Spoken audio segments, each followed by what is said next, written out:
अबोली या मालिकेच्या 12 ऑक्टोबरच्या भागामध्ये अंकुश सांगत असतो, हे बघ अबोली, तू अधिक खात्री करून घे आणि जर माझ्यावरती ट्रीटमेंट केल्यावरती पण तुझ्या लक्षात आलं की मी अंकुश नाही आहे सचित, तर तू इथून माझी सुटका करशील का? अबोली म्हणते, हो सर, तुम्ही मला कोऑपरेट करा.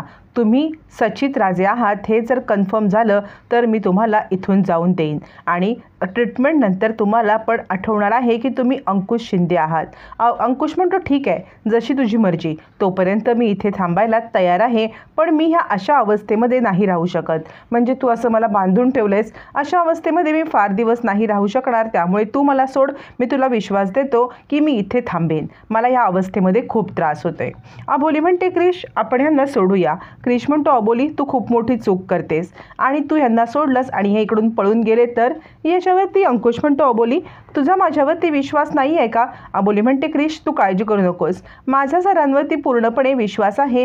ते मला नाही फसवणार. ते एकदा बोललेत ना की ते आपल्यासोबत इथेच थांबणार, ट्रीटमेंट पूर्ण करणार, मग सर ट्रीटमेंट पूर्ण करतील, मला याची खात्री आहे. असं म्हणत अबोली क्रिशला अंकुशला सोडायला सांगत असते, पण क्रिश काही अंकुशला सोडायला तयार नसतो, कारण त्याला अंकुश पळून जाईल ही भीती वाटत असते. मग अबोली स्वतः आता अंकुशला सोडवायला तयार होते. क्रिश नको नको म्हणत असतो, पण अबोली कुणाचंच काही ऐकत नाही आणि ती आता अंकुशला सोडवते.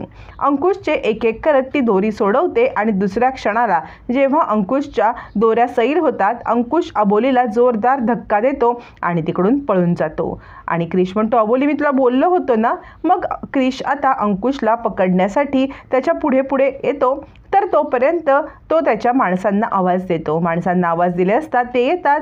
क्रिश म्हणतो, कुठे गेले अंकुश सर? याच्यावरती माणसं म्हणतात, नाही, आम्ही तर बाहेरच आहोत, त्यामुळे ते बाहेर नाही आले. मग क्रिश विचार करतो, म्हणजे अंकुश सर इथेच कुठेतरी लपून बसलेले आहेत. आणि क्रिश म्हणतो, मला माहिती आहे अंकुश सर, तुम्ही इथेच कुठेतरी आहात, बऱ्या बोलाने बाहेर या. लपलेला अंकुश क्रिशच्या अंगावरती आता एक मोठा कबर्ड ढकलून तिकडून पळून जातो. क्रिश ते कबर्ड पकडतो आणि थांबा अंकुश सर असं म्हणत असताना अंकुश बाहेर फरार होतो.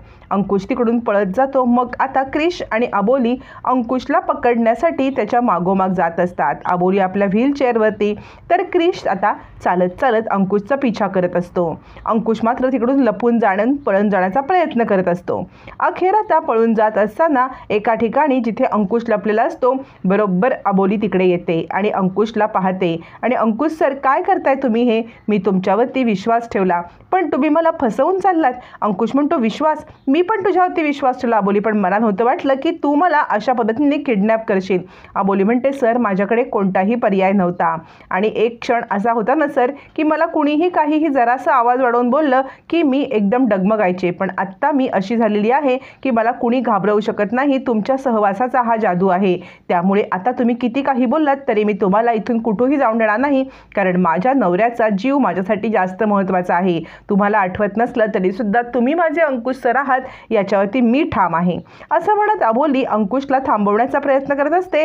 अंकुश तिकडून जाण्याचा प्रयत्न करत असतो आणि तो म्हणतो, तू मला फसवलंस अबोली, आता तू मला थांबवूच शकत नाहीत. असं म्हणत अंकुश निघून जाणार, तर अबोली आपल्या हातामधली बेडी अंकुशचा एक हात हातात घेऊन त्याला आणि तिच्या व्हीलचेअरला बांधते. अंकुश म्हणतो, तू किती काही केलंस ना अबोली, तरी मला अडकवू शकणार नाहीस, आता मी तुझ्या जाळ्यात अडकणार नाही. असं म्हणत ती बेडी ओढत ओढत अबोलीची व्हीलचेअर ओढत ओढत अंकुश पळून जाण्याचा प्रयत्न करत असतो.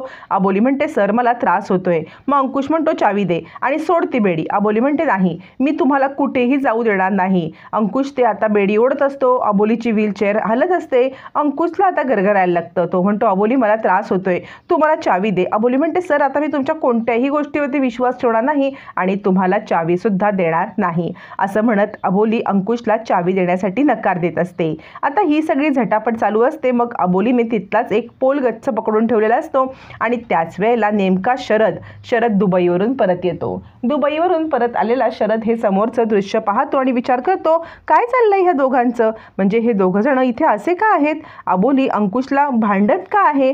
आणि दोघांची भांडणं शरद बघतो, पण अजूनही शरदला बाकी काहीच माहीत नसतं, कारण तो नुकताच दुबईवरून आलेला असल्यामुळे इकडे काय घडलंय, सचित राजे किडनॅप झालेत हे माहीत नसल्यामुळे तो हे दृश्य बघतो करतो आणि इग्नोर करून समोरून निघून जातो. शरद निघून गेल्यावरती इकडे आता एक पोलिसांची व्हॅन येते. अंकुश म्हणतो, या बघा, या बाई मला किडनॅप करतायत. अबोली म्हणते, मॅडम मी कसं किडनॅप करू शकेन, कारण बघा ना, मी एक व्हीलचेअरवरची बाई आहे. व्हीलचेअरवरची बाई दुसऱ्या एका हट्ट्याकट्ट्या माणसाला किडनॅप करू शकते का? तुम्ही समजून घ्या बरं, हे उगाचच मला घाबरवतायत. याच्यावरती अंकुश म्हणतो, नाही, हिचे एक सर आहेत आणि त्यांचा तो प्लॅन आहे, ते पण पोलिसात आहेत, पोलिसाच्या नावाला काळीमा फासतायत ते. यावरती ती बाई सांगते, चला तुम्ही सगळ्यांनी पोलीस स्टेशनला चला बरं. आता हे सगळं शरद बघतो की अंकुश आणि अबोली पोलीस स्टेशनला चाललेले आहेत आणि तो आता ही बातमी घेऊन घरी निघतो सुद्धा. तोपर्यंत इकडे आता अंकुशला आणि अबोलीला घेऊन ती व्हॅन निघते. तोपर्यंत या तिघीजणी इकडे खूप अस्वस्थ असतात की सचित कुठे गेला असेल, सचितचं काय झालं असेल, अजून सचित का नाही आला. आता मात्र तितक्यात शरद येतो आणि नीता अशी हाक मारताच नीता म्हणते, आला ग माझा नवरोबा, काय आणलंत काय मला तिकडून? शरद म्हणतो, अगं मी तुला खजूर आणलेत, खजूर. नीता म्हणते, काय खजूर इकडे मिळत नाहीत? शरद म्हणतो, अगं तिकडे अख्खं झाड लावलं होतं, ताजे ताजे खजूर तोडून आणलेत. अशा आता शरद फेका मारत असतो. मग मात्र इकडे शरद म्हणतो, काहीतरी वातावरण गंभीर दिसतंय का? नीता म्हणते, मला गिफ्ट काय आणलं ते पहिले दाखवा. शरद तिला गिफ्ट दाखवतो आणि आता नीता म्हणते, वा वा. त्याच्यावर शरद म्हणतो, अगं नुसते गिफ्टच दाखवत बसशील का, मला काही चहा पाणी? नीता म्हणते, आत्ता आणते चहा. मग शरद म्हणतो, काहीतरी वातावरण सिरियस दिसतंय. आणि तुला माहिती आहे का नीता, आत्ता मी आलो ना तेव्हा अबोली आणि अंकुश दोघंजण एकमेकांशी भांडत होते.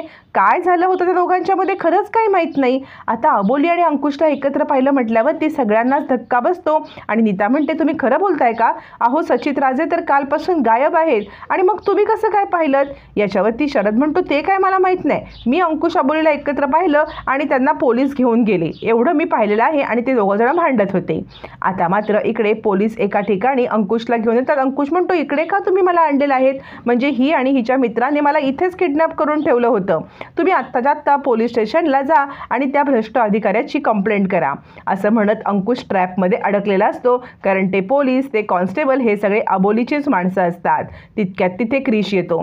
क्रिश आल्यावरती अंकुश म्हणतो, हाच तो माणूस, यांनीच मला किडनॅप केलंय, याला आत्ताच्या आत्ता अरेस्ट करा. त्यावरती क्रिश म्हणतो, बॉसने सांगितल्याशिवाय बाकीचे काम कसे करतील? यावरती अंकुश म्हणतो, कोण आहे यांचा बॉस? सगळेजण अबोलीकडे बघतात. अबोली बॉस आहे म्हटल्यावरती अंकुश म्हणतो, काय अबोली तू आता हे पण करायला लागलीस? अबोली म्हणते, माझं सौभाग्य मिळवण्यासाठी मी कोणत्याही थराला जाऊ शकते. क्रिशला आता सांगते आणि अंकुशला पकडून पुन्हा एकदा त्याच खोलीमध्ये नेण्यात येत असतं. अंकुश म्हणतो, अबोली हे महागात पडेल. अबोली म्हणते, सर ज्या वेळेला तुम्हाला आठवेल ना तेव्हा तुम्हाला पण कळेल की मी हे कशासाठी केलेलं आहे. असं म्हणत अबोली आता अंकुशला आतमध्ये नेण्यासाठी सांगत असते. तोपर्यंत अबोली आणि अंकुश यांना एकत्र पाहिलं म्हटल्यावरती पल्लवी, विजया या सगळ्यांना खूप धक्का बसतो. विजया म्हणते, शरद तू खरं बोलतोयस ना का आलाच पुन्हा टाकून? शरद म्हणतो, खोटं बोलून मला काय मिळणार आहे? मी म्हटलं ना की हे सगळं असंच आहे म्हणून. मी पाहिलं, तू फोन करून बघ, कोणत्या तरी पोलीस स्टेशनला त्याला नेलं असेल. याच्यावर विजया म्हणते, अच्छा, म्हणजे अबोलीने आपल्यासोबत ही अशी खेळी खेळली तर? आपल्याला म्हटली की मला काही माहीत नाही, साळसूतपणाचा आपल्यासमोर आव आणला आणि ही अबोली हे धंदे करते. मी आता अबोलीला सोडणार नाही. असं म्हणत विजया वेगवेगळ्या पोलीस स्टेशनला कॉल करत असते आणि नक्की कुठे अंकुशला आणि अबोलीला नेलंय ही चौकशी करत असताना विजयाच्या हाती मात्र काहीच लागत नसतं, कारण कोणत्याही पोलीस स्टेशनला अंकुश आणि अबोलीला नेलेलंच नसतं. मग विजया म्हणते, शरद काय बोलतोयस तू? कोणत्याही पोलीस स्टेशनला अंकुश अबोली नाही आहेत, तुझं काहीतरी चुकतंय. शरद म्हणतोय, मी खोटं बोलून करू काय? मी सगळं पाहिलेलं आहे, तेच मी तुला सांगतोय विजया. आता शोध घेणं मात्र तुझं काम आहे. असं म्हणत आता इकडे तितक्यात नीता येते आणि नीता म्हणते, अगं विजया, अबोली आली, चल लवकर बाहेर. आता विजया बाहेर येते, अबोली आलेली असते. विजया म्हणते, बोल, सचित कुठे आहे? शरदने तुम्हाला दोघांना पाहिलेलं आहे. याच्यावरती अबोली म्हणते, मला नाही माहिती, मी तुम्हाला सांगितलं ना या सगळ्याशी माझा काही संबंध नाही म्हणून. मी का बघू सचित राजेंना? तितक्यात रमा येते आणि म्हणते, काय चाललंय तुमचं? अबोलीचा या सगळ्याशी काही संबंध नाही, उगाच माझ्या अबोलीला त्रास देण्याचा तुम्ही प्रयत्न करू नका. विजया म्हणते, आमच्याकडे पुरावा आहे, शरदनी पाहिलेलं आहे दोघांना एकत्र. याच्यावरती अबोली म्हणते, शरद खोटं बोलत नाहीत कशावरून? असं म्हणत अबोली बाजी पलटते. आता मात्र इकडे विजया विचार करते की नक्की काय घडलं असेल, नक्की अंकुश असेल का अबोलीसोबत? रमा म्हणते, मी खात्री देते, माझी अबोली बोलते ते खरं बोलते, सचित राजे किंवा अंकुश यांच्याबद्दल आम्हाला काही माहीत नाही आहे. विजया म्हणते शरदने बघितले त्याचं काय असं म्हणत विजया पुरावा मागत असते आणि अबोली नकार देत असते। आता खरंच अंकुशला या हिप्नोटिझममुळे सगळं आठवून तो सच्चित राजे नसून अंकुश आहे हे समोर येईपर्यंत अबोली त्याला किडनॅप करू शकेल का, हे मात्र आता येणाऱ्या भागातच कळणार आहे।